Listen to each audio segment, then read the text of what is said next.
Hello hello friends, hello hi नमस्ते सबको, जय माता दी। और क्या बोलना था? हर हर महादेव। और मैं ठीक हूँ, मैं अच्छी हूँ और आशा करती हूँ कि आप लोग भी ठीक होंगे, मस्त होंगे, अच्छे होंगे, स्वस्थ भी होंगे। बोल तो सकती हूँ कि आप स्वस्थ ही होंगे और पॉजिटिवली मैनिफेस्ट कर रहे होंगे। तो आज का टॉपिक है सबसे ज़्यादा डिमांडिंग, दीदी उनकी करंट फीलिंग्स बताओ, दीदी उनकी करंट फीलिंग्स निकालो। चलो आ गए हम उनकी करंट फीलिंग लेके, मतलब आपके पार्टनर्स आपके बारे में क्या सोच रहे हैं। तो निकालते हैं आपके पार्टनर्स की रीडिंग आपके लिए। तब तक उनका नाम मन में लो और एक डीप ब्रीथ लो, ताकि मैं कार्ड शफल करते टाइम पे आप लोगों की एनर्जी पिक कर पाऊँ और आपके दिल में जो भी सवाल है आपको उनके क्वेश्चंस के आंसर मिल जाए। तो ज़्यादा नहीं करती अब टाइम पास, आती हूँ रीडिंग्स के ऊपर। थोड़ा कैमरा सेट कर लूँ ताकि आप लोगों को कार्ड्स दिख जाए। ठीक है, चलो फिर अब लो उनका नाम मन ही मन में, ताकि आप लोगों को आंसर्स मिल जाए। चलो चलो चलो, जल्दी जल्दी जल्दी। सबको होता है ना कि क्या करेंगे, क्या कर रहे हैं, क्या सोच रहा होगा, क्या सोच रही होगी, क्या आ रहा है हमारे जीवन में। नो कांटेक्ट है तो कॉल कब करेगा, बात कब होगी, कब हम बात कर पाएंगे। जिनका ठीक चल रहा है वो ये मेरे बारे में क्या सोच रहा है, ब्रेकअप वाले सोच रहे हैं वापस आएगा कि नहीं, तो हम चेक कर रहे हैं वापस आएंगे कि नहीं। तो उनकी करंट फीलिंग तबीयत थोड़ी खराब है, आवाज़ थोड़ा हो जाता है तो माफ कर दो, है ना। Okay okay okay.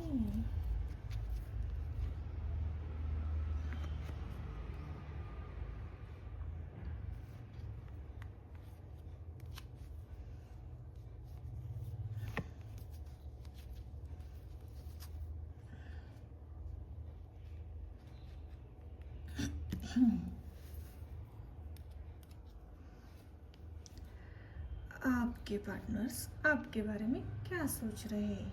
चलो सबसे मेन बात बता दो। सब लोग पूछते दीदी बताओ ना क्या है, दीदी बताओ ना क्या है, तो दीदी नंबर्स बताओ। तो मैं यहाँ पे नंबर आप लोगों को बता दूँ। 2 नंबर, 5 नंबर, 3 नंबर,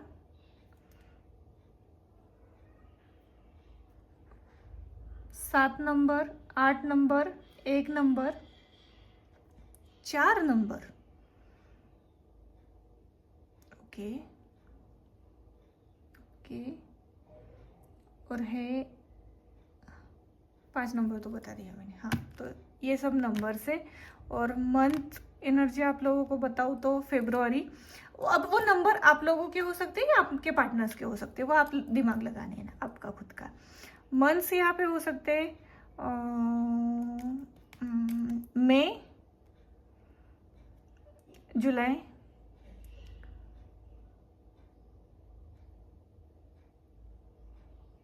अगस्त, फेब्रुआरी, अप्रैल और नहीं, इतने हैं। तो ये मंथ्स हो सकते हैं। कुछ जिनके ज़्यादा रेजोनेट हो रहे हैं उनके लिए ऐसा कुछ नहीं है, रीडिंग सबके लिए है, लेकिन ये मंथ्स कुछ हाईलाइट हो रहे। तो ये एक है। अब हम चलते हैं राशियों पे, मतलब जोडियाक पे। तो बताती हूँ। हाँ, तो मैं यहाँ पे बात कर रही थी कि राशि की। तो राशियाँ यहाँ पे है टोरस, स्कॉर्पियो, सैजिटेरियस, लियो, जेमिनाई और कुछ कौन सी रह गई, स्कॉर्पियो तो हो गई, लिब्रा, एरीज हुई क्या, और एरीज वो भी है। तो ये सब राशियाँ है यहाँ पे। तो ये राशियाँ थी। अब मैं रीडिंग स्टार्ट करती हूँ आप सब लोगों की। चलो मैं सबसे पहले ना थोड़ा मेरे हिसाब से जाऊंगी, तो जो बता रहे हो थोड़ा ध्यान रखो। यहाँ पे मुझे ना उन लोगों के लिए सबसे पहले बताना है जिन लोगों का ब्रेकअप हुआ है, नो कांटेक्ट में है, या कुछ पेनफुल होके ख़त्म हुआ था रिश्ता। तो गाइस, कभी भी एक बात याद रखना, अगर बहुत कुछ ख़राब हो रहा है ना, बहुत ज़्यादा ही ख़राब है या पेनफुल है, लेकिन उसके बाद ना सब ठीक होता है। पॉजिटिविटी आने के लिए ना पहले निगेटिविटी दूर होती है, तब जाके सब कुछ अच्छा होता है। तो जिनका ब्रेकअप्स वगैरह हुआ है या नो कांटेक्ट में है, चांसेस है, ऐसे नहीं कि चांसेस नहीं है, कुछ कुछ लोगों का कि कांटेक्ट हो जाए। लेकिन अगर वो क्या सोच रहे हैं, तो आपके पार्टनर्स ना अभी खुद एक, मतलब आप दोनों का रिश्ता बोलूँगी मैं, आपके पार्टनर से आप दोनों का रिश्ता खुद है कि ना अभी हीलिंग जर्नी पे है। मतलब जिनके पास आने के चांसेस है उनके लिए बोला जा रहा है, ये मत बोलना सबके लिए है, लेकिन वो पार्टनर्स अभी भी आपको याद करते हैं याद, ऐसे नहीं कि वो नहीं याद करते, वो आपके लिए सोचते भी है। कभी कभी हो सकता है कि उन्हें ये भी लगता हो कि शायद कुछ ठीक हो सकता है या कर सकते हैं हम, लेकिन अभी उनमें ना स्ट्रेंथ नहीं है, प्लस थोड़ा ईगो भी है। तो हो सकता है कि ना पेशेंस आने दो उनके पास, तब जाके वो कुछ सोच पाए, कुछ डिसीजंस ले पाए और आपकी तरफ आने के लिए हाथ बढ़ाए, क्योंकि अभी वो है एनर्जी उनकी कन्फ्यूजन वाली। मैं क्या करूँ, मैं क्या ना करूँ, मुझे समझ नहीं आ रहा है। वो किसी से गाइडेंस भी नहीं ले पा रहे, उन्हें पता भी नहीं चल रहा है कि सच में जो भी गाइडेंस मैं ले रहा हूँ वो सच, मतलब मेरे लिए सही है भी कि नहीं। लेकिन ये एक बात यहाँ पे निकल के आई है कि वो सोचते हैं आपके लिए। और ब्रेकअप्स बहुत गंदा वाला हुआ था, मतलब शायद इतने लड़ाई झगड़े हो गए कि दोनों ने भी एक दूसरे की नहीं समझी, और किसी किसी को तो ये भी मालूम नहीं था कि पार्टनर क्यों चला गया या क्यों छोड़ के चला गया, ये क्या हुआ है, ख़त्म हुआ है। मतलब अचानक से ब्लॉक कर दिया हो, या अचानक से बात करनी बंद कर दी हो, या हो सकता है कि मतलब सडन से एक अच्छा चल रहा था, एक फेज आया, सब कुछ खत्म हुआ और चला गया पार्टनर। दूसरी एक बात यहाँ पे निकल के आ रही है कि जिनके अभी झगड़े चल रहे हैं, मतलब एक होता है ना जैसे कि हम ये बोल सकते हैं कि ऑन ऑफ सिचुएशन, या जो लॉन्ग डिस्टेंस रिलेशनशिप में है, यहाँ पे बहुत लोग हैं जो अलग अलग सिटी में भी रहते हैं और जिनके पार्टनर्स दूर है, तो उनके लिए, तो जिनके भी पार्टनर्स दूर है, आप दोनों की ना सिचुएशन ऐसी हो गई है ना, आप लोग एक दूसरे पे ट्रस्ट नहीं कर पा रहे हो। आप लोगों को ये भरोसा ही नहीं है कि आपके पार्टनर सच्ची में आपके लिए लॉयल है, लेकिन वो कहीं बिजी है। अब कहीं बिजी काम में हो सकते हैं, फैमिली में हो सकते हैं, या कहीं पे भी हो सकते हैं। तो आपका है कि ये मुझे टाइम नहीं देता, ये मेरे से बात नहीं करता, उसे लगता है कि ये तो घर में ही ज़्यादा ध्यान देती है, ये मेरी बात सुनती ही नहीं है, ये तो फ्रेंड्स के साथ टाइम बिता सकती है लेकिन मुझे टाइम नहीं दे रही। छोटी छोटी बातों पे अगर हो रहा है, क्लैरिटी लाओ। मैं हमेशा एक बात बोलती हूँ कि क्लियर कम्युनिकेशन कर लो। चुप होना सोल्यूशन नहीं होता है। तो वो ये सोच रहे हैं आपके लिए कि अब मैं क्या करूँ। आप लोगों के पार्टनर्स ना आपके लिए अभी ये सोच में लगे हुए हैं कि शायद मैं आगे बढ़ूँ या नहीं। अगर आगे बढ़ूँगा तो इसकी तरफ से अगर इसने गलतियाँ रियलाइज तो हो रही, उनको रियलाइज करती भी है वो कि हाँ मैंने गलती कर दी, झगड़े हो गए, मैंने थोड़े ज़्यादा हार्श वर्ड्स यूज़ कर दिए, या मैंने ये नहीं बोलना चाहिए था, लेकिन अभी उनमें हिम्मत नहीं है बोलने की। पता है वो परेशान है, एक तरफ करियर है, बहुत लोगों की इसमें थर्ड पार्टी भी है, करियर है, एक तरफ आप हो, और वो आपको चूज करना भी चाहते हैं, लेकिन आपका पार्टनर ना, अब ये जनरल रीडिंग है, सब लोग ना ये मत बोल देना नहीं दीदी आपने गलत बोल दिया। बहुत लोगों के पार्टनर्स यहाँ पे ऐसे हैं जो आपको कमिट बस एक चीज़ के लिए नहीं करते, क्योंकि वो प्यार तो आपसे करते ही, लेकिन वो फैमिली के अगेंस्ट नहीं जा सकते, डरते हैं। वो प्यार करेंगे, कमिटमेंट भी देंगे, लेकिन शादी नहीं कर सकते उनकी मर्जी से। उनका है कि फैमिली को मनाना पड़ेगा, फैमिली को बोलना पड़ेगा, तो थोड़ा मुझे टाइम दो, तो उनका वो है। तो अब वो सोच रहे हैं कि मैं बैलेंस करूँ खुद को, मैं सब चीज़ें बैलेंस करूँ और मैं इससे बोलूँ। अगर आप मुझे पूछोगे दीदी प्यार करता है, प्यार करते हैं आपके पार्टनर्स। 70% लोगों के लिए आया है आपके पार्टनर्स प्यार करते हैं, लेकिन बहुत उनका प्रॉब्लम ये हुआ है कि वो नहीं बोल पा रहे, वो एक्शंस नहीं ले पा रहे। एक्शंस मुझे यहाँ पे कहीं पे भी नहीं दिखे। मतलब एक 30% लोग हैं जिनके पार्टनर्स एक्शन ले रहे हैं जो शादी के लिए, मतलब कमिटमेंट दे रहे हैं जो शादी के लिए कुछ बता रहे हैं फैमिली को वगैरह। नहीं, उनका है कि फिर अगर है ना, मतलब उनका ऐसे है कि ये मुझे समझ नहीं पा रही, ये मुझे बोल नहीं पा रही, मतलब ये मेरी बातें नहीं समझ पा रही, ये मुझे बोलती है, मैं काम तो करता हूँ रिश्ते पे, मैं कर तो रहा हूँ, मैंने टाइम तो मांगा है लेकिन ये दे नहीं रही। ओवर इमोशनल होते हैं, याद भी आती है उनको, मतलब अगर ये दूर भी होते होंगे ना, इनको याद भी आती होगी, फिर ये सोचते होंगे नहीं ठीक है अब मुझसे नहीं हो रहा है, मैं एक काम करता हूँ, मैं भगवान पे छोड़ देता हूँ, मैं यूनिवर्स पे छोड़ देता हूँ, और जो यूनिवर्स मेरे लिए सही करेगा मैं उसके साथ जाऊँगा। इसे हम थोड़ी सरल भाषा में यह बोल सकते हैं कि गिव अप कर देना, कि अब मुझसे नहीं हो रहा है, अब मैं यूनिवर्स पे छोड़ता हूँ, यूनिवर्स मेरे लिए। नहीं तो फिर वो होता है ना कि घर वाले नहीं मान रहे, घर वाले नहीं मानेंगे, फिर तू तेरा रास्ता देख, मैं मेरा रास्ता देखता हूँ। अब सबके लिए ये नहीं है, बस आपके पार्टनर्स के लिए। लेकिन दिल में कहीं ना कहीं ये है कि हो जाएगा, मैं कर लूँगा। अब जिनके पार्टनर्स है ना, मतलब कमिटमेंट दे चुके आप लोगों को, अगर मैरिड हो आप तो एक बात अच्छी है, आप अगर मैरिड हो तो आपके पार्टनर, आपके मतलब आपके हस्बैंड, आपकी बीवी आपके लिए लॉयल है, लेकिन शायद उनकी एक्सपेक्टेशन आप पूरी नहीं कर पा रहे हो, इसलिए डिटैचमेंट आ चुकी है।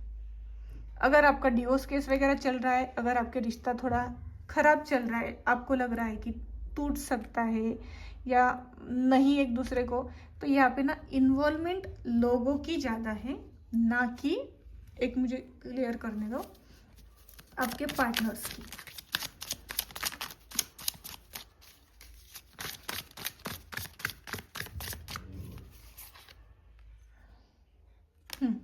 चीटिंग एनर्जी यहाँ पे,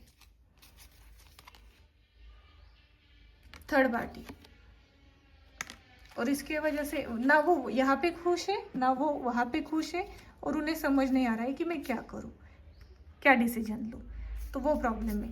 अब ये मैं मैरिड लोगों के लिए बोल रही थी, तो उनका प्रॉब्लम ये है कि यहाँ पे थर्ड पार्टी इन्वॉल्वमेंट है। थर्ड पार्टी भी मैं बोलूँगी मोस्टली एक मदर इन लॉ, मतलब सास, ननद, सिस्टर इन लॉ वगैरह, ये ज़्यादा हो सकती है थर्ड पार्टी यहाँ पे।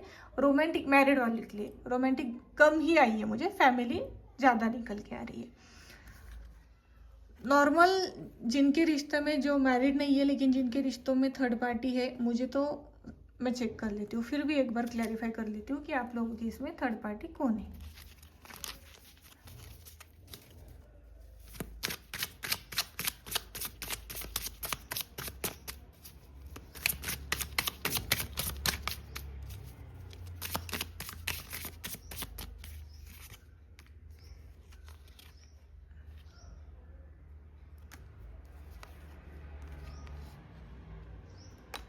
करियर, पैसा, फैमिली, रोमांटिक आप लोगों की भी इसमें कम आई है, तो ये थर्ड पार्टी आप लोगों की इसमें ज़्यादा है।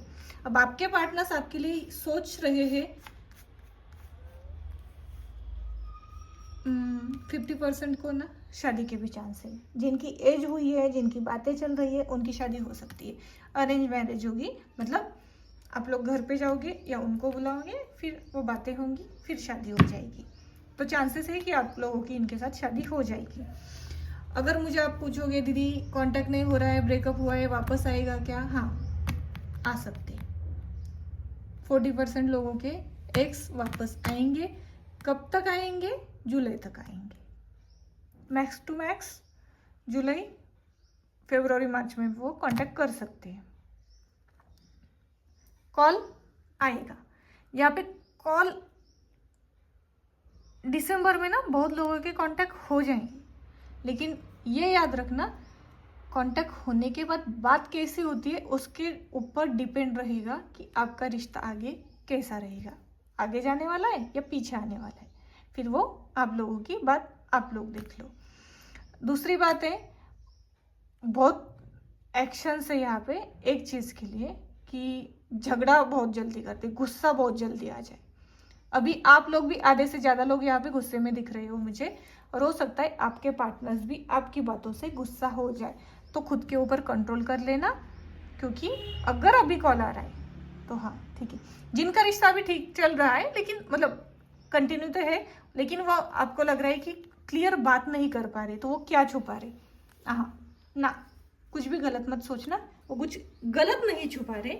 शायद हो सकता है उनकी पर्सनल लाइफ वो आपको शेयर नहीं कर पाते, वो बोल नहीं पाते क्या हो रहा है क्या नहीं। इसका मतलब ये नहीं कि वो किसी और के साथ है।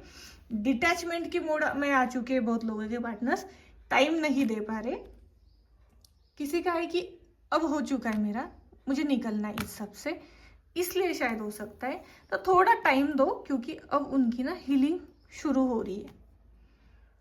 जब वो बैलेंस कर पाएंगे आ जाएंगे रिटर्न लाइन पे, क्योंकि वो है पर्सनल लाइफ पे परेशान। उन्हें समझ नहीं आ रहा है कि मैं कहाँ पे क्या इन्वेस्टमेंट करूँ। मतलब इन्वेस्टमेंट, मतलब मैं इन्वेस्टमेंट ये वर्ड इसलिए यूज कर रही हूँ इमोशनली,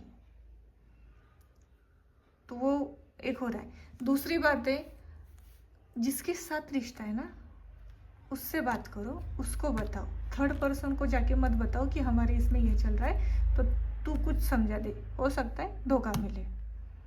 मत करना, जरूरी नहीं है कि सब बातें किसी को बता दे। अपना प्रॉब्लम है, हम सॉल्व कर लेंगे। आज की ना एनर्जी थोड़ी, मतलब एक कंफ्यूजिंग एनर्जी निकल के आई है। आप भी कंफ्यूज हो, वो भी कंफ्यूज है। अब आप बोलोगे दीदी कुछ अच्छा है कि नहीं, जो दिखेगा वही बताऊंगी, जबरदस्ती झूठ नहीं बोलना है। शायद हो सकता है आज एनर्जी ऐसी आई है क्योंकि न्यू मून है, रेट्रोग्रेड आ रहा है 22 को, वो सब कुछ चीजें उसका असर पड़ रहा है। तो ये 4-5 दिन के लिए थोड़ा टाइम जाने दो। कमिटेड है लोग, लॉयल यहाँ पे है लोग। चीटिंग एनर्जी मुझे मैरिड लोगों में दिखी थी, यहाँ भी चीटिंग एनर्जी नहीं दिखी, थर्ड पार्टी दिखी थी, लेकिन मोस्टली फैमिली, करियर, पैसा ये था। इसलिए थोड़ा टाइम जाने दो ताकि वो खुद को भी बैलेंस कर पाए, आपके रिश्तों को भी बैलेंस कर पाओ। क्योंकि पॉजिटिव बात ये है यहाँ पे कि आपके रिश्ते पे डिवाइन का आशीर्वाद है, डिवाइन ब्लेसिंग्स है आपके रिश्ते को, और बैलेंस आएगा आप दोनों के रिश्ते में। लेकिन आपको पॉजिटिव रहना है, पॉजिटिव मैनिफेस्ट करना है, क्लियर कम्युनिकेशन करनी है, एक दूसरे के साथ थोड़ा क्वालिटी टाइम देना है, ताकि आप लोग डिसीजन ले पाओ। और खुद की मन की बातें सुननी है, ना कि किसी और की। आपके पार्टनर्स आपके लिए अच्छा ही सोच रहे हैं, कमिटमेंट देने की सोच रहे हैं, एक्शंस लेने की सोच रहे हैं, लेकिन उनके ऊपर अभी हो सकता है कि वो इमोशंस इतने हावी हो चुके हैं, वो नहीं ले पा रही डिसीजन। लेकिन अगर दिख रहा है तो थोड़ा टाइम दो, पेशेंस रखो, ताकि रिजल्ट पॉजिटिव मिले, है ना। भगवान जी का आशीर्वाद। हम एंजल गाइडेंस निकाल लेते हैं कि आपको अभी क्या करना चाहिए, आपके रिश्ते के लिए यूनिवर्स आपको क्या बताना चाहती है।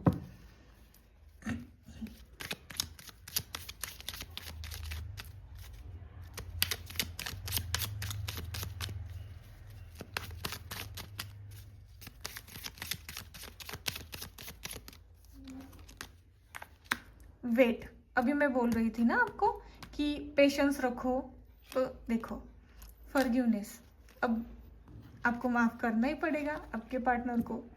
वो आपको माफ करे, आप उनको माफ करें, तो ही आगे रिश्ता बढ़ सकता है।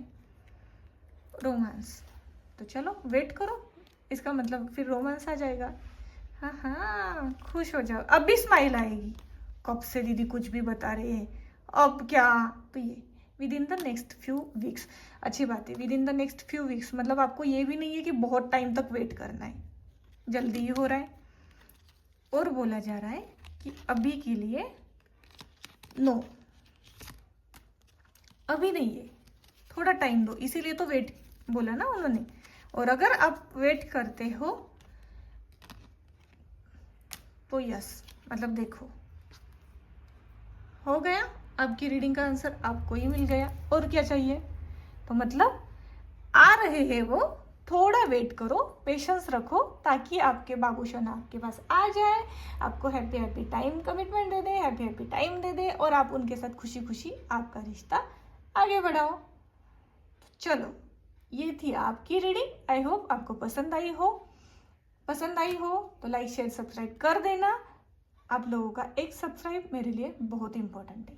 बाकी आप लोग ध्यान रखना, पॉजिटिवली मैनिफेस्ट करना, सब ठीक हो जाता है। कभी कभी कुछ चीज़ों को टाइम देना पड़ता है, वो टाइम के बाद सब ठीक हो जाएगा। खुश रहिए, हैप्पी रहिए, और ऐसे ही मुझे सपोर्ट करते रहिए। मिलते हैं नए वीडियो पे। बाय।